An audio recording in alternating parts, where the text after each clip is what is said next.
Over the past centuries, technologies have regularly come along that completely change how we connect to each other. The printing press, the telegraph, the telephone, the newspaper, the radio, the TV.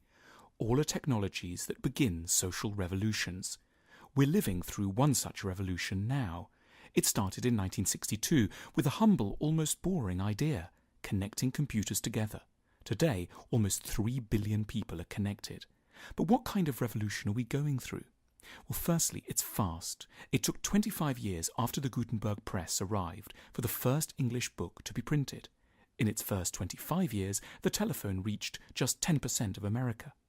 In 1995, less than 1% of the world's population was connected. The first billion was reached in 2005, the second billion in 2010, and the third at the end of 2014. The benefits of the Internet are obvious and all around us. In a European-wide poll, people put the Internet at the top of their list of daily essentials, ahead of the bath, the car and the television. But the risks and dangers are less obvious and more subterranean. There are at least 4. 1. We're addicted. In the UK, 2 in 5 of us recognise we're spending too long on the Internet, but admit we can't stop. 3 in 5 of us check the Internet the first thing in the morning and the last thing at night, and put this habit ahead of interpersonal communication. 2 in 5 women say that one of the greatest challenges of relationships has become how to prove more interesting than the partner's smartphone. 9 out of 10 people would rather be surfing the web rather than reading a book. Internet pornography has proved particularly compelling. 60% of US adult males admit to using it at least once a month.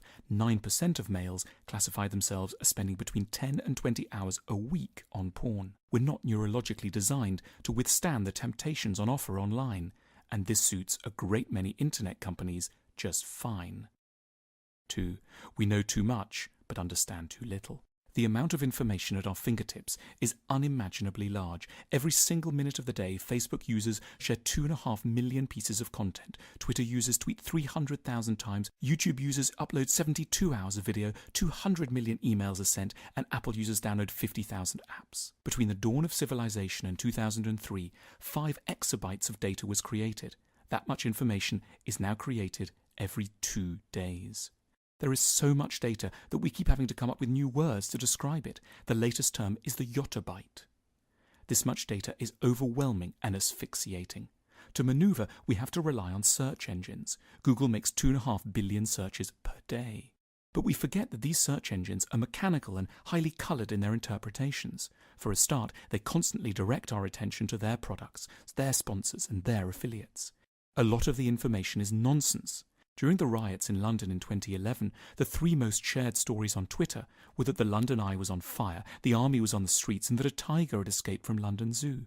Because the Internet is often a source of reliable information, we exaggerate its accuracy, its importance, and its wisdom. The 12th most popular question typed into Google is, "What shall I do with my life?"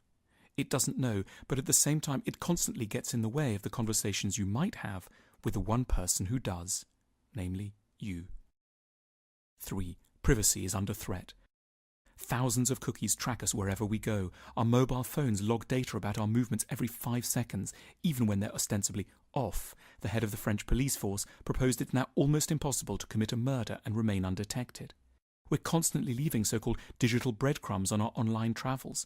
Every year in the UK, we leave up to £5,000 worth of data online, which is then sold to marketing companies and harvested, filtered and cross-referenced to provide detailed insights into our lives.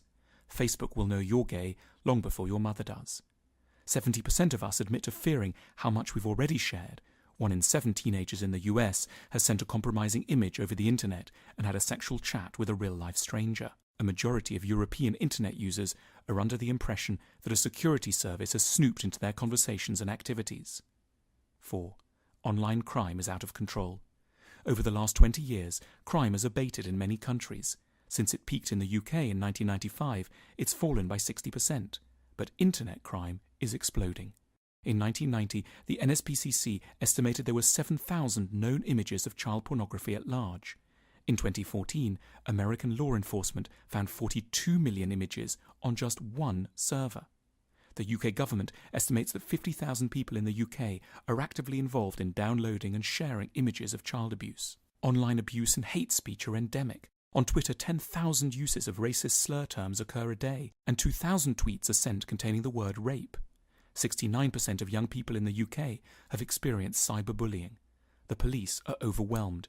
The head of the UK's National Crime Agency recently said that they would only ever be able to focus on less than 1% of all child porn users. Conclusion. One view is that new technologies have always brought anxieties with them, and that they always turn out to be groundless. Socrates, in Plato's Phaedrus, warned that books would promote forgetfulness. People would become the hearers of many things and will have learned nothing. But that's too rosy and too relaxed about what we're facing. Technologies can and do bring serious, lasting problems, as the residents of Hiroshima realized. The internet presents unrivaled challenges to our abilities to interact deeply with our partners, keep our critical faculties alive, stop thinking that the answers always lie out there, remain emotionally connected to real-life people, and make the discoveries that come when we're bored and let our minds lie fallow. We need to start to take active measures to educate our children in the dangers of this tool, to reconnect with the natural world, to talk to one another face to face, to stop downloading images of naked people, to get bored and to take regular digital Sabbaths. We need to learn to control ourselves, not because the internet is so bad, but precisely because it's so very, very nice, in ways that turn out to be deeply detrimental to our ability to flourish and to function. We can accept that it's not a good thing to let a 15-year-old boy have unmonitored access to the internet in his bedroom, not because we think he's wicked, but because we're generous.